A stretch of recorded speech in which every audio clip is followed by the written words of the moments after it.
إن الحمد لله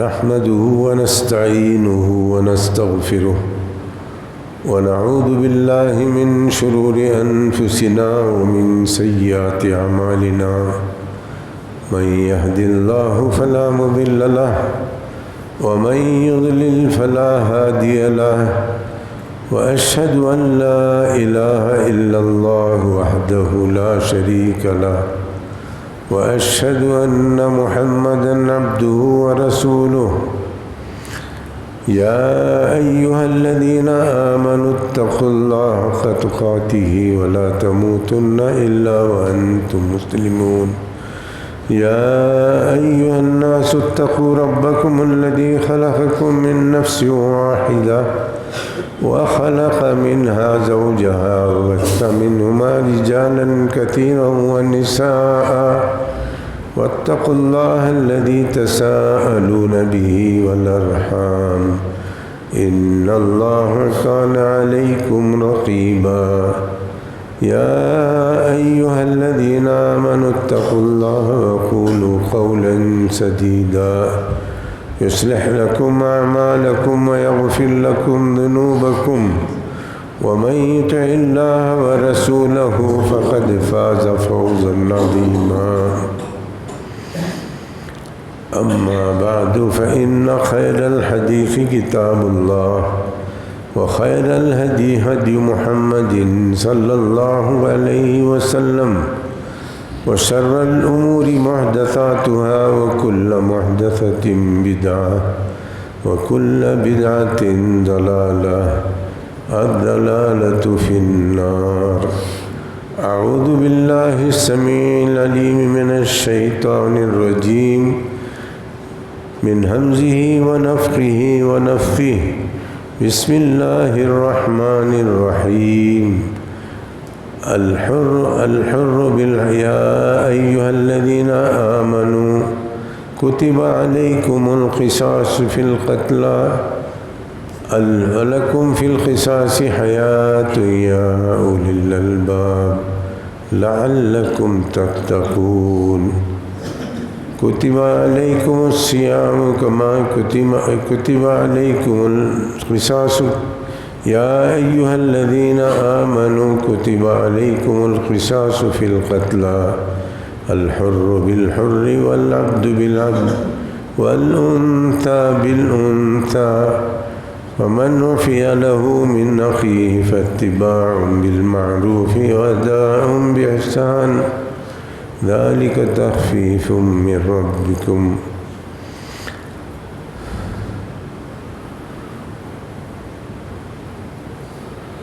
محترم شاہدین و حاضرین، سب قسم کی تعریفوں کا اکیلا مستحق صرف اور صرف اللہ رب العزت ہے، جو ہمارا خالق اور ہمارا معبود ہے. ہم ان کافروں سے دور ہیں جو اللہ تعالیٰ کی ذات کو توڑ کے کچھ انسانوں میں بانٹ دیا، کچھ فرشتوں میں بانٹ دیا، کچھ جنات کے اندر بانٹ دیا. ہندوؤں نے تو جانوروں کو مان دیا اللہ کی ذات بنا کر کے، یعنی اللہ کی ذات کو ختم کرنے کے لیے یہ مشرکین نے ایسے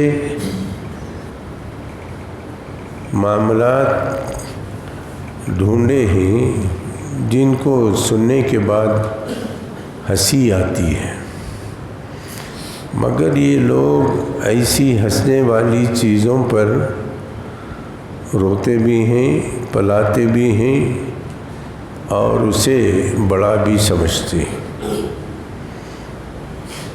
یہ صرف صحیح اسلام کا نظریہ رکھنے والا ہی جانتا ہے کہ اسلام کے اندر اللہ کی ذات واحد ہے جو کبھی تقسیم نہیں ہوتی۔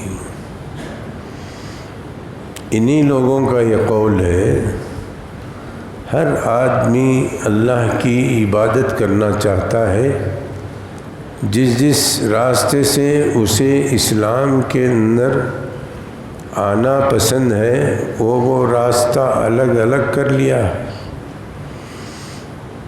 ایک صاحب اس کی مثال دے کر کے سمجھاتے تھے، حنفی اپنے طریقے سے آ رہا، شافعی اپنے طریقے سے آ رہا، مالکی، حنبلی، بریلوی، جماعت اسلامی، جماعت تبلیغی، قادیانی، یعنی جتنے بھی لوگ ہیں اللہ تعالیٰ کو تقسیم کر لیے،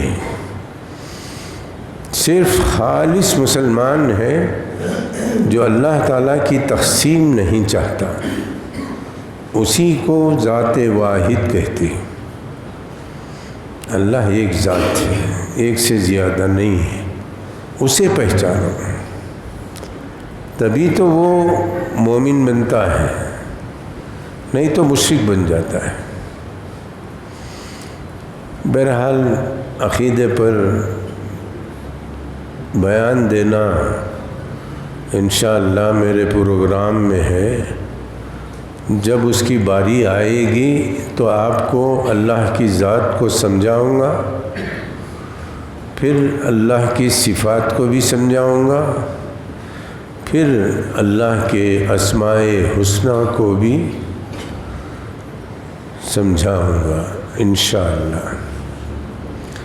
رہی بات اللہ تعالیٰ کی 3 بڑی مخلوقات تھیں، جن میں سے ہم کو ایک نظر آتی ہے، 2 نظر نہیں آتی۔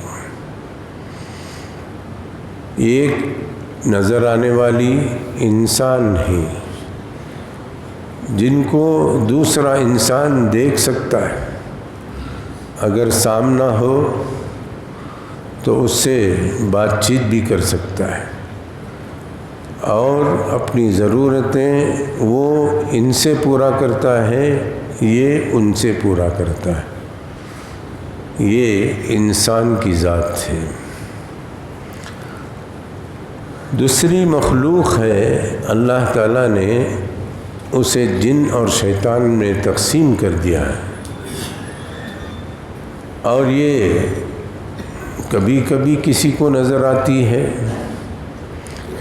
اگر انسان کمزور عقیدے والا ہو، شیطان طاقتور ہے تو اس پر حاوی ہو جاتا ہے اور اسے اپنی طرح طاقتور بنانے کی کوشش کرتا ہے۔ نہیں بنا سکا تو کم از کم اسے دینی راستے سے ہٹانے کی کوشش کرتا ہے۔ وہ نظر آنا چاہے تو آ سکتا ہے، غائب ہونا چاہے تو غائب ہو سکتا ہے۔ اللہ کے فرشتے یہ ایسی مخلوق ہیں، یہ بھی نظر نہیں آتے۔ اللہ اگر کسی کو دکھانا چاہے تو ہمارے پیغمبروں کو دکھایا، اور اسی طریقے سے سلف صالحین کو دکھایا، لیکن شکل انسان کی یا پرندے کی یا ہوا میں اڑنے والے بڑے سے بڑے پرندے کی اللہ تعالیٰ نے ان کی شکلیں بتائی۔ وہ انسانوں کی بھی شکل دھار سکتے ہیں، جانوروں کی بھی، چونٹیوں کی بھی، جس کی چاہے وہ لطیف شے بن جاتی۔ لطیف کا معنی اتنی باریک بھی کہ ان کا دیکھنا مشکل ہو جاتا ہے۔ اللہ تعالیٰ نے یہ لطیف دیکھنا اپنے لیے ثابت کیا ہے۔ وَهُوَ اللَّطِيفُ الْخَبِيرُ۔ باریک سے باریک چیزیں اللہ سے چوکتی نہیں ہیں، سب کو اپنے نظر میں رکھا ہوا، یہ اللہ کی ذات ہے۔ تین مخلوقات میں تیسری مخلوق ہم، پہلی مخلوق جن، دوسری مخلوق فرشتے، تیسری مخلوق انسان۔ اب یہ انسان کے لیے، جنات کے لیے شریعت کو اللہ تعالیٰ نے مکلف بنا دیا ہے۔ جو جو باتیں اللہ کی طرف سے درج ہیں اس پر اسے عمل کرنا ضروری ہے۔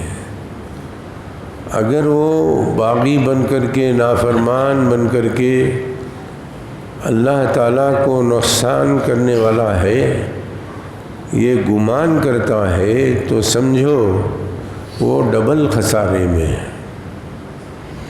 ایک تو پہلے ہی خسارہ، دوسرا اس کے عقیدے میں بھی خسارہ۔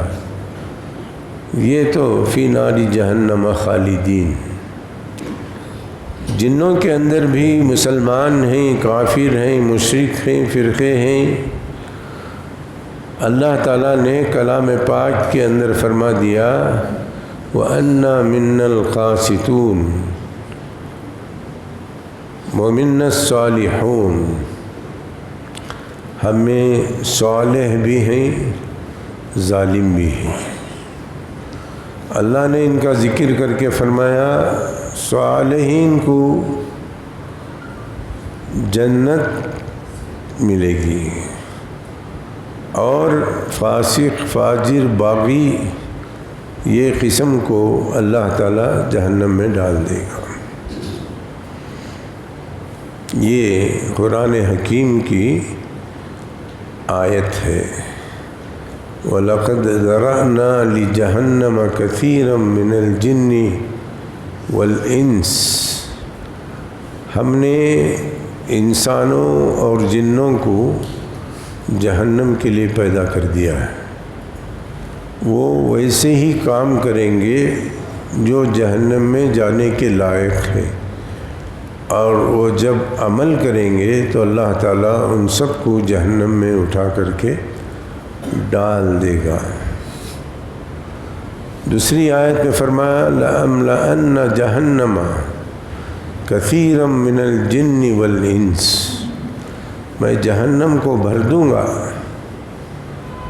انسانوں سے اور جنوں سے۔ جنت کے بارے میں اللہ تعالیٰ نے فرمایا لَمْ يَطْمِثْهُنَّ إِنسٌ قَبْلَهُمْ وَلَا جَانٌ۔ جنت کی ساری چیزیں ایسی ہیں اسے کوئی دیکھا نہیں۔ جتنا اللہ تعالیٰ نے محمد صلی اللہ علیہ وسلم کو بتایا اتنا ہی، اگر اللہ تعالیٰ وہ بھی نہ بتائے تو کوئی دیکھنے والا نہیں، چھونے والا نہیں۔ کب تک؟ اس دنیا کے وجود تک۔ جس دن اس کا وجود ختم ہو جائے گا اللہ تعالیٰ جنت اور دوزخ کو دکھائے گا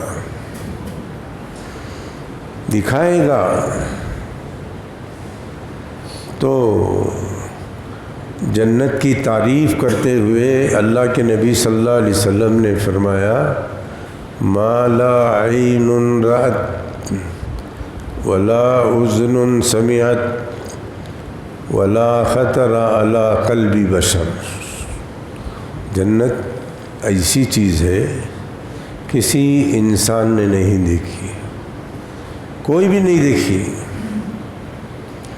اور اس کے نغمے کسی بھی کان نے نہیں سنے، اور نہ اس کا تصور کسی کے دل میں آ سکا۔ ایسی چیز کا نام جنت ہے۔ قرآن پڑھیں گے تو جنت کی نعمتیں معلوم ہوں گی، اور جنت میں اللہ تعالیٰ نے ہمارے لیے کیا کیا چیزیں تیار کر رکھا ہے انعام کے لیے جو پیشکش ہے، کپ، ورلڈ کپ ایک ٹیم لینا چاہتی ہے، دوسری ٹیم اسے ہرانا چاہتی ہے، ایسے ہی جو جنت حاصل کرنے والا گروپ ہے اس کی نعمتیں حاصل کرنے کے لیے کوشش میں لگا ہوا ہے، یہ ایمان والوں کا گروپ ہے۔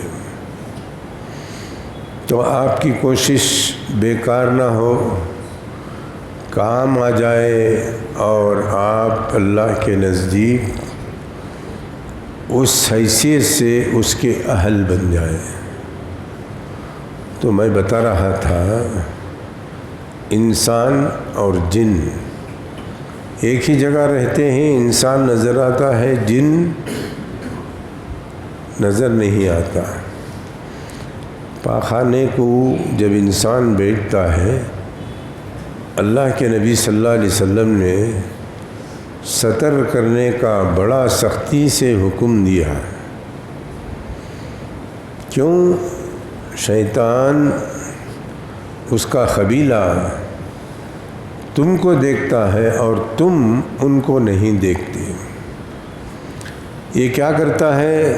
جس کی نظر بے حیا انسان پر پڑتی ہے تو بازو والے آدمی کو بھی دھکا مار کر کے دکھاتا ہے، دیکھ وہاں دیکھ، وہاں دیکھ، وہاں دیکھ، وہاں دیکھ۔ یہ بے حیائی مردوں سے زیادہ عورتوں کے اندر ہے۔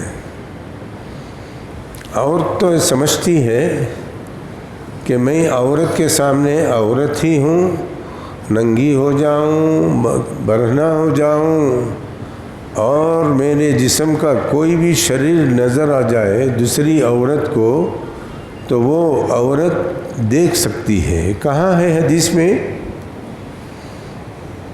اللہ کے نبی صلی اللہ علیہ وسلم نے فرمایا، اذا تغوط الرجلان، جب دو آدمی پیشاب اور پاخانے کے لیے بیٹھیں تو دونوں ایک دوسرے سے چھپ جائیں، فَلْيَتَوَارَى كُلُّ وَاحِدٍ مِّنْهُمَا الْآخَرَ، دونوں میں سے ایک دوسرے سے دونوں چھپ جائیں، یہ اس کو نہ دیکھے، وہ اس کو نہ دیکھے۔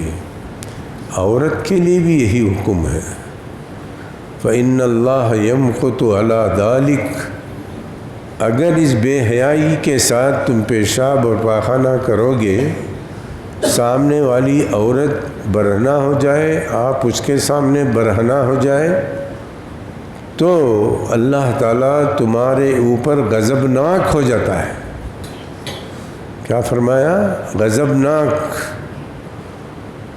تو یہ اکثر دیکھنے میں آیا ہے، ایک عورت، سامنے والی عورت بیٹی ہو، بہو ہو، بہن ہو، ماں ہو، خالہ ہو، کوئی بھی ذات جو عورت کی ہے، وہ سامنے آتی ہے تو بے حیا پڑی رہتی ہے،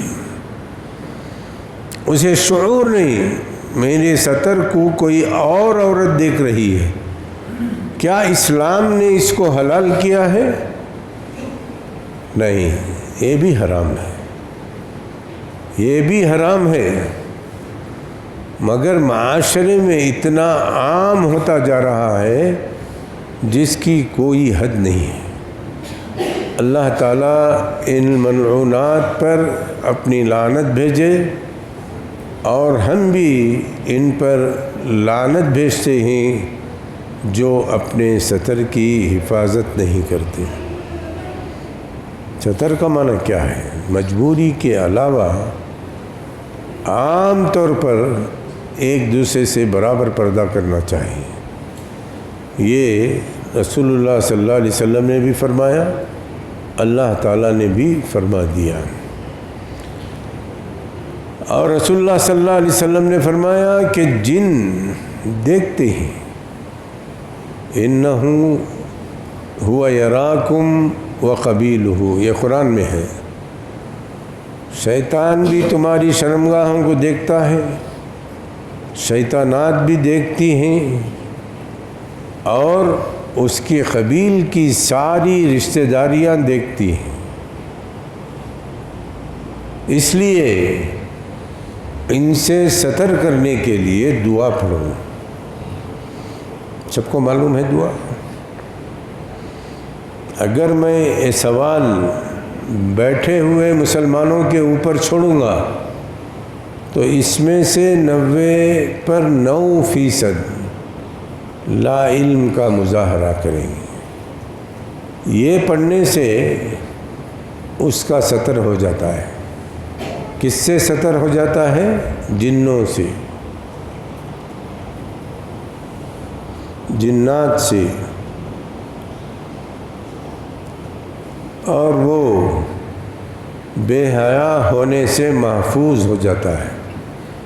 جو دعا نہیں پڑھ کر کے جاتا اس کا ستر شیطان اور اس کا خاندان سب دیکھتے ہیں. اللہ کے رسول صلی اللہ علیہ وسلم نے ہم کو سکھایا، جاتے ہوئے بیت الخلاء کو آپ دعا پڑھو، بسم اللہ اللہم انی اعوذ بک من الخبث والخبائث. ستر ہو جائے گا یہ دعا پڑھنے سے. اس دعا میں کیا ہے؟ اللہ تعالیٰ کی پناہ. کس سے؟ اے برے شیطانوں سے، شریر شیطانات سے سب سے پناہ مانگی گئی ہے. تو اللہ تعالیٰ یہ دو جگہ جہاں آدمی اپنا ستر کھولتا ہے اس پر شیطان حملہ بھی کر سکتا ہے.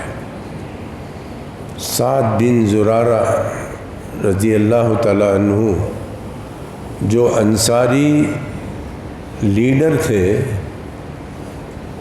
ان کی شیطانوں سے ٹکر ہوتی تھی.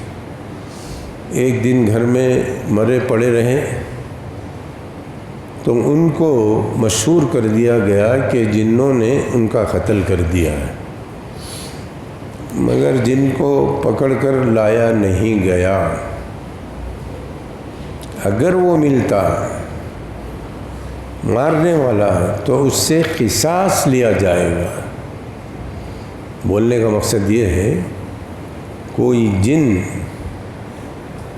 دوسری شکل میں آئے، جیسے سانپ ہے، نظر آتا ہے سانپ کی شکل، آپ اس پر حملہ کر سکتے ہیں، تب اسے مار پڑے گی. اگر وہ شکل نہیں دھارا تو اسے مارے تو کوئی فائدہ نہیں ہے. تو یہ ایک صحابی غزوہ خندق کے موقع پر اپنی نئی نویلی دلہن کو گھر میں چھوڑ کر کے چلے گئے، اور غزوہ خندق مدینے میں ہوا. ایک دن رسول اللہ صلی اللہ علیہ وسلم سے اجازت مانگی، اے اللہ کے رسول میں اپنی اہلیہ سے مل کر آنے والا ہوں. اللہ کے رسول نے فرمایا جاؤ، جا کر آؤ، لیکن جاتے ہوئے اپنا سامان بھی لے جانا. کہیں ایسا نہ ہو کہ بنو قریظہ جو بغاوت کر چکے ہیں وہ تم پر حملہ نہ کر دیں. یہ لے کر گئے. جانے کے ساتھ دیکھا ان کی عورت باہر کھڑی ہوئی ہے، سودا نہیں خرید رہی، باہر کھڑی ہوئی ہے. ان کو اتنا غصہ آیا، اتنا غصہ آیا، میری غیر موجودگی میں میری بیوی باہر کھڑی ہوئی ہے. بھالا نکالے، اب تیرا فیصلہ ہو جائے گا. انہوں نے جلدی سے، اللہ کے بندے رک، تو مجھے مارنا چاہتا ہے لیکن سبب سن لے اس کے بعد مار دے. رک گئے. تھوڑا اندر آ کر کے دیکھو میں باہر کیوں آئی. اتنے بڑے بڑے محل نہیں تھے ان کے، ایک چھوٹی سی روم ہوتی تھی، اس کے اندر ایک بڑا سانپ آ گیا تھا. عورت رہے گی؟ مرد ہی بھاگ جائیں گے سانپ کا نام لے کر کے، عورت رہے گی؟ عورت باہر نکل کر آئی کسی کو مدد کے لیے بلانے کے لیے تو ان کے شوہر ہی پہنچ گئے، بھالا نکالا، سانپ کو لے جا کر اتنے غصے سے مارا اور سانپ بھی اتنے غصے سے ان پر حملہ کیا، دونوں کی موت ہو گئی۔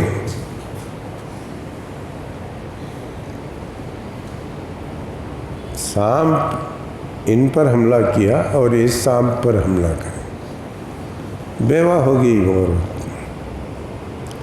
صحابہ کرام کو معلوم ہوا، گئے جا کر کے اللہ کے نبی صلی اللہ علیہ وسلم سے درخواست کی کہ اللہ کے رسول آپ اللہ سے دعا کریں، جیسے موسیٰ علیہ السلام دعا کرتے تھے تو ان کی دعا قبول ہو جاتی تھی، اور 70 آدمی جو موت کے منہ میں جا چکے تھے وہ پھر سے زندہ ہو گئے، ان کی زندگی کے لیے آپ دعا کرو۔ اللہ کے رسول نے فرمایا نہیں، تمہارے بھائی کی مغفرت کی دعا کرو۔ وہ سانپ جن تھا، بغیر تحقیق کے انہوں نے حملہ کیا اور اس نے بھی ان پر حملہ کر دیا، دونوں کی موت ہو گئی۔ استغفروا لصاحبکم، تمہارے ساتھی کی مغفرت طلب کرو۔ کون فرمایا؟ اللہ کے نبی صلی اللہ علیہ وسلم نے بول کر کے معاملہ ختم کر دیا۔ اب اگر مدینے میں جتنی بڑی جنوں کی جماعت سانپ کے شکل میں مسلمان ہونے کے لیے آئی تھی، اگر ان سب کو مارنے کا حکم دے دیتے تو یہ کسی کا بدلہ نہیں تھا، جو غلطی کیا اسے سزا دی جائے گی۔ اس طریقے سے ایک صحابی کی موت ہو گئی، کس کے ذریعے؟ جن کے ذریعے۔ کس شکل میں؟ سانپ کی شکل میں۔ رسول اللہ صلی اللہ علیہ وسلم نے فرمایا اذا ظہرت الحیۃ فی المسکن فقولوا لها ثلاثا، رہائش گاہ میں اگر سانپ نظر آئے فوراً حملہ نہ کرو، اسے 3 مرتبہ کہو اگر سانپ ہے تو چلے جا، اور جن ہے تو ہم کو تکلیف مت دے، وہ چلے جائے گا۔ 3 بار بولنے کے بعد بھی اگر نہ جائے تو اسے مار ڈالو، امن دینے کے بعد نہ جائے تو مار ڈالو، وہ مر جائے گا۔ تو اس طریقے سے انہوں نے امن بھی نہیں دیا، تاخیر بھی نہیں کی، ان پر حملہ کر دیا، وہ بھی حملہ کر دیا۔ تو انسان جن کو مار دیا، جن انسان کو مار دیا۔ ایسے اب بھی کتنی جگہ ہو رہا ہے، کسے کسے ہو رہا ہے، ہم کو آپ کو کیا معلوم۔ بعض بیماریاں نہیں ہیں، لیکن آدمی ویسے حرکات اور سکنات کرتا ہے جس سے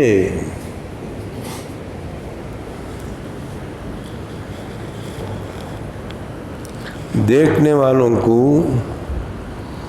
یہ معلوم ہوتا ہے کہ جن یا شیطان نے اس کو پکڑ لیا ہے۔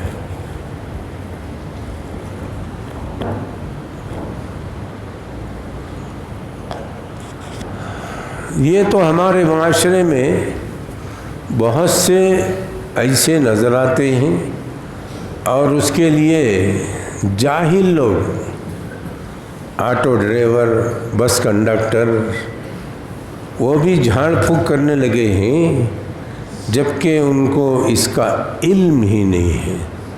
کیا سمجھتے ہیں؟ خالی قرآن پڑھنا ہے۔ اب تو کیسٹیں نکل گئی ہیں، اگر کیسٹیں سننے والوں کو جن ظاہر ہو جائے تو کیا کیسٹ اس کا بال پکڑ سکتی ہے، کان پکڑ سکتی ہے، اسے سزا دے کر کے نکال سکتی ہے؟ یہ سوال پیدا ہوتا ہے۔ اور کتنے گھروں میں رقیہ لگانے کے بعد ایسی گڑبڑیں ہوئی ہیں جن کو وہ تاب نہیں لا سکے۔ تو اس لیے اس کا تجربہ حاصل کرنا اور اسے نکالنے کا طریقہ جاننا اور وہ کہاں بسیرا کرتا ہے اس کا علم جاننا اور کیسے فٹ ہوتا ہے آپ کے جسم میں اس کی بھی کھوج کرنا چاہیے۔ میرے پاس ایک عورت آتی تھی، اس کی آنکھیں چلی جاتی تھیں اور وہ بستر پر سوئی رہتی 6 ماہ، پیشاب پاخانے کو جانا، آ کر کے سو جانا۔ اسے کوئی بھی علاج کرنے جاتا تو اس کو ڈرا کر کے بھگا دیتا۔ ہم نے علاج کیا، اللہ کے فضل سے 3 دن میں اسے آنکھوں کو نظر آنے لگا۔ اس کے بعد جب بھی ایسا ہوتا ہمارے پاس ہی علاج کو آتی اور مرنے تک بھی ہمارے پاس ہی اس نے علاج کیا۔ یہ قریشیہ تھی، ہمارے رشتہ دار بھی تھی۔ تو بولنے کا مقصد یہ ہے علم سیکھنا، پھر اس کو جاری کرنا اور صحیح علم کے مطابق علاج کرنا، یہ سنت ہے۔ یہ عامل سردی میں مٹکے پانی انڈیل کر کے کتنوں کو سلا دیا، یہ سب ہمارے پاس فہرستیں آتی رہتی ہیں۔ تو میرے بولنے کا مقصد یہ ہے کہ صحیح علم حاصل کرنے کی کوشش کرو۔ اس میں پیسہ سیکھنے کے لیے ضرورت نہیں پڑتی۔ قرآن یاد کر لیا، سمجھ گیا کہ میں بہت بڑا معالج ہو گیا ہوں، میرے علاج سے سب کو فائدہ ہو رہا ہے، کچھ بھی فائدہ نہیں ہو رہا ہے۔ ایک صاحب کا نام میرے سامنے بار بار لیتے ہیں، وہ جہاں بھی گئے فیل ہو گئے، اور انہوں نے مجھے بلایا، پھر میں نے ان کا علاج کیا۔ کل ایک فون آیا، اس میں ایک عورت کی آنکھیں چلی جاتی ہیں 2 مہینے 4 مہینے 6 مہینے، پھر اس کے بعد اس کی آنکھیں آ جاتی ہیں۔ وہ عورت کا جس کا میں نے علاج کیا، اس کا رشتہ دار کل فون کر کے مجھے بتایا اس کا علاج آپ کریں، اس کی بھی آنکھیں ویسی ہی چلی جاتی ہیں۔ کیا وجہ ہے؟ معالج بتائے مجھے اس کی آنکھیں جانے کی وجہ کیا ہے؟ کچھ مدت کے لیے نہیں بتا سکتا، علاج کیا کرے گا؟ تو اس طریقے سے اللہ کے نبی صلی اللہ علیہ وسلم نے فرمایا، جو علاج نہ سیکھا ہو اس سے جو بھی غلطی ہوتی ہے اس کی ضمانت ہوگی اللہ کے پاس، پکڑا جائے گا، چھوٹے گا نہیں، ضامن ہے وہ۔ جو علاج کا دعویٰ کر کے اس کی ذمہ داری میں مریض کو دیا گیا اور اس میں مر بھی گیا مریض، اس شیطان کو پکڑ کر کے قصاص لو اور اس سے جان نکال لو اس کی جان۔ یہ میں نہیں کہہ رہا ہوں، رسول اللہ صلی اللہ علیہ وسلم کے۔ اب میں شاہ ولی اللہ کا ایک واقعہ جو انہوں نے اپنی کتاب حجت اللہ البالغہ میں لکھا ہے، ایک رات میں بیٹھ کر کے حدیث شریف لکھ رہا تھا، یعنی نقل کر رہے تھے، اچانک چراغ کے سامنے ایک سانپ آیا۔ میں نے دیکھا یہ سانپ ہے، گیا، میں لکڑی لے آیا، اسے مار دیا۔ مرنے کے ساتھ میں کیا دیکھتا ہوں کہ ایک بڑی لاش ہو گئی ہے، لاش پڑ گئی، تھوڑی دیر میں لاش آ گئی ہو۔ اس کا معنی کیا تھا؟ وہ جن تھا۔ کس کی شکل میں آیا تھا؟ سانپ کی شکل میں، اور انسان مار دیا۔ اب تھوڑی دیر کے بعد کچھ جنات آئے، آ کر کے انہوں نے کہا چلو۔ کہاں؟ ہمارے بادشاہ کے دربار میں تم کو بلایا ہے اور تم نے اس کے بیٹے کو قتل کر دیا ہے۔ اچھا چلو ٹھیک ہے۔ گئے تو بادشاہ کے سامنے بیٹے کی لاش اور ان کو بیٹھنے کی جگہ، اب پورے جن بھرے ہوئے۔ مقدمہ شروع ہوا، بادشاہ نے سماعت کی، کرنے کے بعد فیصلہ سنایا کہ شاہ ولی اللہ کو میرے بیٹے کے قتل کی وجہ سے اسے بھی قتل کر لو، جان کے بدلے جان۔ پریشان ہو گئے، ارے کیا کر سکتے؟ اس میں یہ ایک جن تھا جس نے رسول اللہ صلی اللہ علیہ وسلم سے ملاقات کی تھی۔ اس نے کہا سمعت اذنایا، میرے دونوں کانوں نے سنا، ورأت عینایا، اور میری دونوں آنکھوں نے دیکھا۔ سألت رسول اللہ صلی اللہ علیہ وسلم، میں نے ہمارے تعلق سے رسول اللہ صلی اللہ علیہ وسلم سے سوال کیا۔ اللہ کے رسول صلی اللہ علیہ وسلم نے فرمایا من قتل بغیر ذیہ فدمہ ہدر، ہم میں سے کوئی شخص اپنی اصلی شکل چھوڑ کر کے کسی ایسی شکل میں جائے جس سے انسان ڈرتا ہو اور اسے مار دیا ہو تو اس کا قصاص نہیں لیا جائے گا۔ فیصلہ، جن بادشاہ مسلمان تھا، حدیث کا احترام کرتے ہوئے اس نے کہا چونکہ اللہ کے رسول صلی اللہ علیہ وسلم سے ہمارے بھائی نے سنا ہے اس کا قصاص نہیں لیا جائے گا تو لہٰذا قصاص کو معاف کر دیا جائے گا، چھوڑ دیے۔ آئے جہاں سے شروع کیا تھا اس کے بیچ میں یہ قصہ لا کر کے شاہ ولی اللہ رحمۃ اللہ علیہ نے حجت اللہ البالغہ کی تکتیب کی، یعنی لکھا۔ یہ واقعہ اس کے اندر ہے۔ اب کتنے سو سال ہوئی ہے؟ 600-800 سال کا قصہ۔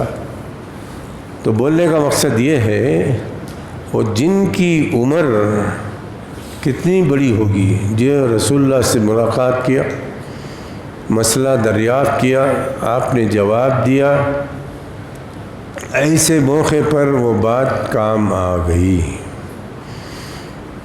جنوں اور انسانوں کی بھیڑ میں جن اگر خطرناک شکل میں آ جائیں اور انسان ان پر حملہ کر دے، جن فوت ہو جائے، جنیاں فوت ہو جائے تو اس کا قصاص نہیں لیا جائے گا۔ جو شکل ان کی ہے وہ شکل میں جائیں، اگر انسان مارے تو اس کا قصاص لیا جائے گا۔ سانپ بن کر کے، بچھو بن کر کے، یا کوئی اور ڈراؤنی مخلوق بن کر کے انسانوں کو ڈرانے کے لیے نکلتے ہیں تو ان کو مارا جا سکتا ہے۔ ان کی اپنی اصلی شکل میں جانے کے بعد انسان اگر بغیر کسی عذر کے ان کو مارتا ہے تو ان کا قصاص لیا جائے گا۔ تو اس طریقے سے اس قصاص کا بھی میں نے ذکر کر دیا جو شاہ ولی اللہ کے زمانے میں واقع پذیر ہوا۔ اب آئندہ حدود میں زنا کے بارے میں سن لیے تھے آپ، پھر بھی سنا دیں گے، لیان کے بارے میں سنے تھے پھر بھی سنا دیں گے، اور اسی طریقے سے کوئی اور جرم ہے جس کا قصاص شریعت کے اندر ہے تو انشاءاللہ اس کی بھی وضاحت کر دی جائے گی۔ میں اللہ سے دعا کرتا ہوں کہ اللہ تعالی ہم کو صحیح سنت پر کامل یقین اور کامل عمل کرنے کی توفیق عطا فرمائے، ہم سب کو نیک ہدایت کی سعادت عطا فرمائے۔